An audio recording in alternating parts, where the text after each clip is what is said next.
Hi, I'm Emily Laidlaw of Your Tutoring Solutions, and I want to tell you about my word chains that I'm so excited to share with you.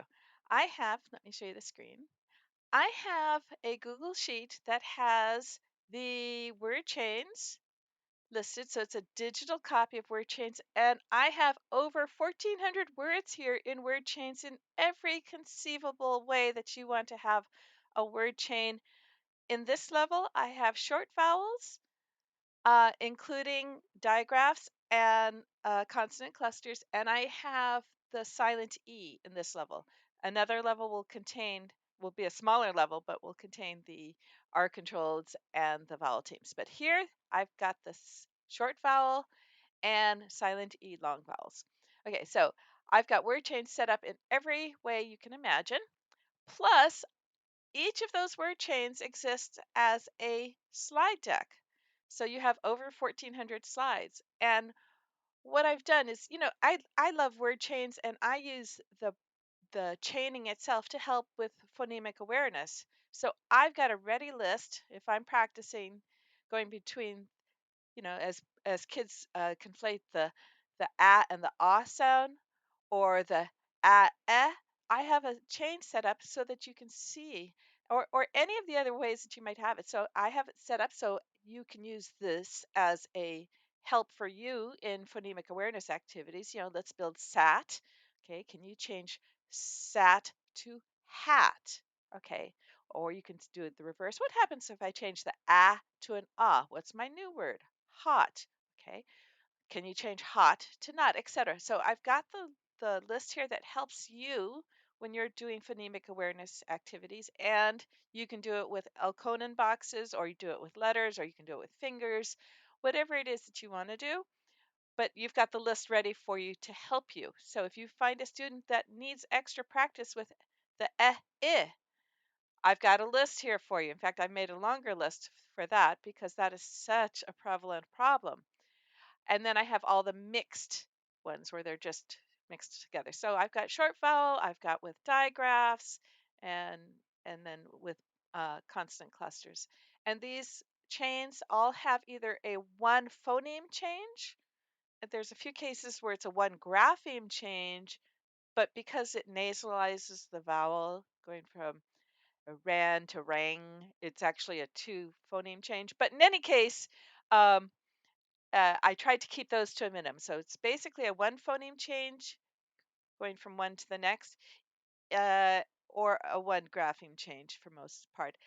Um, but I have it set up here. So the other thing I like to do with the chains is use them as a blending practice. And it's so effective to have students, once they're used to continuously blending, which you know me, I insist on continuous blending, and to go from sat to sad to mad, mat, hat, ham, had. So this is the short A list. Uh, what happens, I don't even tell them only one letter has changed, and they don't even know that these were the words that I used in the phonemic awareness part. But the brain catches on to the chains and they start picking up speed. This is the biggest confidence booster I've seen, is using the chains for blending practice once they've gotten the habit of continuous blending. And I have it linked so that you can easily go from chain to chain. Like here, you can go right here. And it makes it so easy for your um, material management, when you can just link and go, next group is on a different chain. This chain, this one's on this one, and we just go right here. Okay.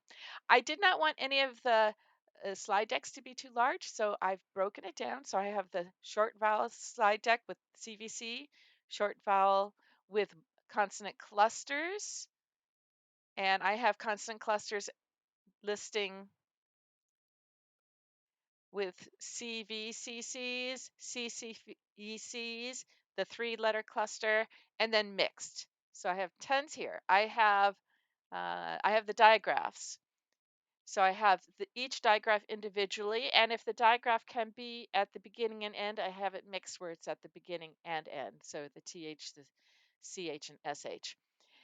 And then I have mixed digraphs. So it uses all of them as extra practice.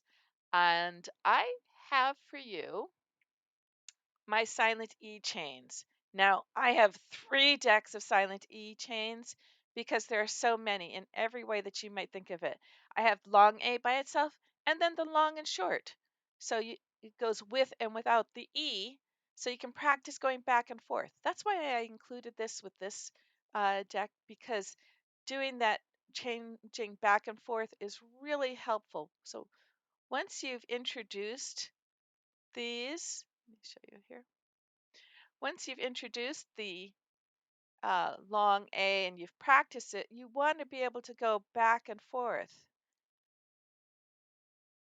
and see have the kids practice that quick ability to differentiate and to transition back and forth between the different sounds. Because you know how kids are, once you've taught them the silently E, everything becomes a long vowel. So by incorporating these, it's really, really helpful to keep them like, oh, okay, that one was mate, this one is math.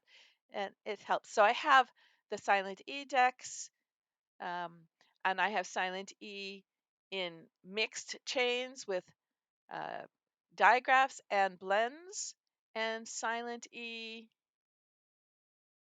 just many more mixed decks. So lots and lots and lots of practice going in and out of silent E into CVCs with and without digraphs. Lots of practice for you.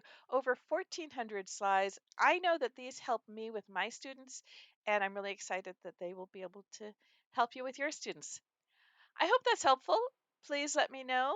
And if you have any suggestions or comments, get in touch with me. I hope you'll connect with me on social media, and I'll see you around.